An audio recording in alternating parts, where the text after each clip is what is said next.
Aditya, what's up? Hey Shaheen, I'm good. How about you? Arey yaar, ever faced a challenge where none of the usual solution works? Oh, all the time. Like when my Wi-Fi stopped working before any assignment deadline, or making a coffee turns into a science experiment all gone wrong. Well, what if you could approach problems differently? Blend creativity with logic and approach to problems in a different way. That sounds too good to be true. Well, that's what design thinking is all about. What is design thinking? Let me tell you. Design thinking is a human-centered process that helps you deeply understand problems, generate out-of-the-box ideas, and test them quickly to find the best solution. Okay, who is this for?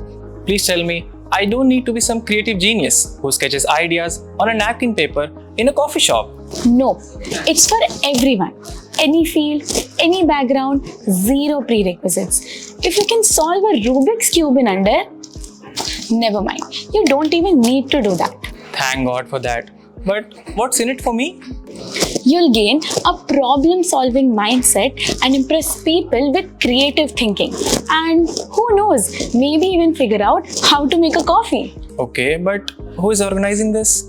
It's a powerhouse collaboration between ASCI and SRM-AP, combining professional training expertise with cutting-edge technical know-how. Nice. One last question. How do I sign up?